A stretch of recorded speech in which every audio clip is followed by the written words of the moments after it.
As the first president of Kenya to make a state visit to Kazakhstan, I come here with a clear message that Kenya is committed to elevating our partnership to a new era of strategic cooperation, shared prosperity, and enduring friendship. Though our nations are separated by geography, we are united by the common aspiration of peace, sustainable development, economic transformation, respect for international law, and a multilateral system that serves all nations fairly and equally. Our engagement today reaffirms not only the resilience of our relationship since the establishment of diplomatic ties in 1993, but also our shared determination to shape a future defined by opportunity, innovation, and mutual progress. In a very sincere way, I want to thank President Tokayev for his gracious invitation and steadfast commitment to strengthening the bonds of friendship between our two countries. Distinguished guests, ladies and gentlemen, President Tokayev and I have held candid, very constructive, and highly productive discussions aimed at deepening cooperation across a broad array and range of strategic sectors. Together, we reviewed the state of our bilateral relations and agreed on practical measures to unlock new opportunities for trade, investment, innovation, and regional connectivity. Kenya views Kazakhstan as a vital strategic partner and an important gateway to Central Asia and the wider Eurasia region. In turn, Kenya firmly stands ready to serve as Kazakhstan's gateway to East and Central Africa and has invited Kazakhstan to establish Nairobi as a strategic base for its operations on the continent while utilizing the ports of Mombasa and Lamu as key logistics gateway to our regional market. To give concrete expression to the outcomes of our discussion and the shared ambition of our partnership, President Tokayev and I have witnessed the signing of several memoranda of understanding and cooperation agreements across a broad range of strategic areas, reflecting the growing depth and practical orientation of our partnership. To strengthen connectivity and regional integration, we have signed a memorandum of understanding aimed at enhancing cooperation in intermodal and multi-modal transport systems. We also discussed closer collaboration between Kazakhstan's key transport corridors and Eastern Africa's Northern Corridor and Lapsed Corridor in order to facilitate trade, strengthen regional integration, and enhance global connectivity. Recognizing the transformative power of technology, we have signed a memorandum of understanding on ICT and e-government services to advance cooperation in digital infrastructure, cybersecurity, innovation ecosystems, and digital public service delivery. Kenya continues to position itself as a leading technology and innovation hub in Africa, supported by a highly skilled and youthful workforce and growing opportunities in technology-enabled services and business process outsourcing. Projects in Kenya, while strengthening the contribution of the sector to inclusive economic growth and community livelihoods. We have further agreed to strengthen collaboration in remote sensing and space technologies through a new memorandum of understanding that will support agriculture, climate monitoring, environmental management, disaster response, and scientific innovation. This partnership will enhance food security, strengthen climate resilience, and better protect vulnerable communities from environmental and natural disasters.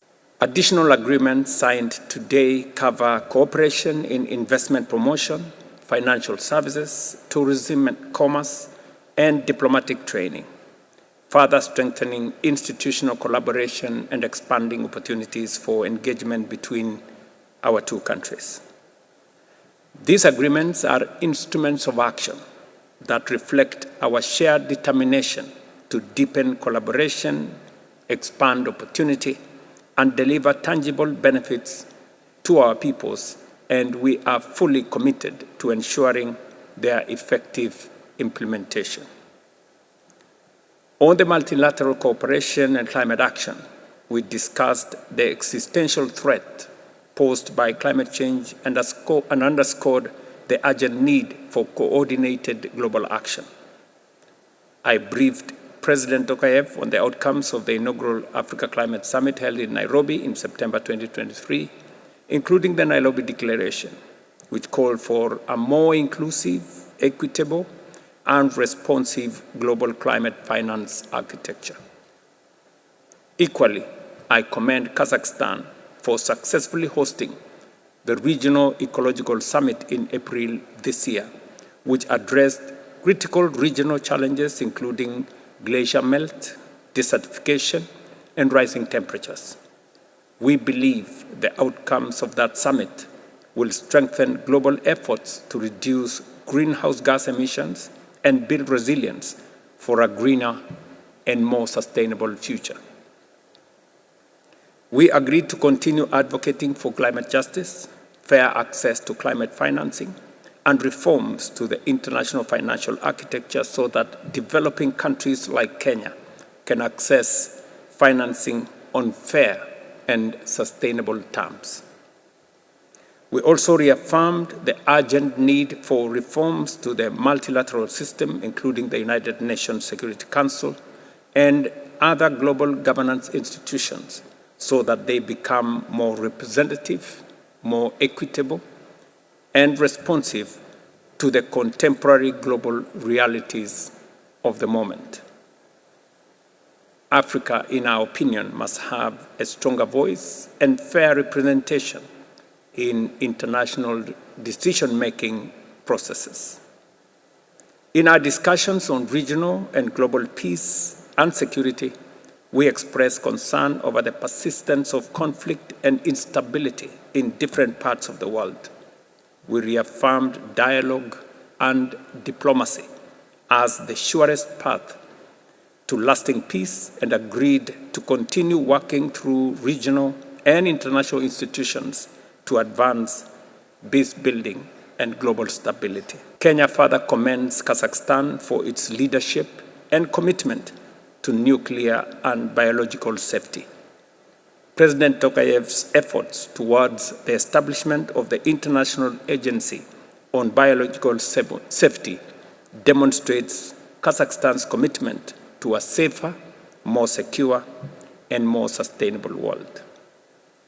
Allow me once again, ladies and gentlemen, to express my very sincere appreciation to you, Mr. President, for the warm welcome and the highly productive engagement we have had today. Kenya remains firmly committed to deepening our partnership with Kazakhstan and unlocking the immense opportunities that exist between our nations, economies, and people. And Mr. President, to assure you that on my visit here, we will expand our diplomatic footprint in your country by immediately opening the office of the Honorary Consul, which we will then progress to an embassy next year to ensure that the broad relationship that we have established, the wide range of opportunities that can be unlocked, are realized in a shorter time. I look forward, Mr. President, to welcoming you to Kenya in the near future as we continue to build a dynamic, forward-looking, and transformative partnership to benefit our people now and the years to come. Mr. President, again, on behalf of my delegation, We are truly honored and privileged to have paid this visit to your great country, and I thank you.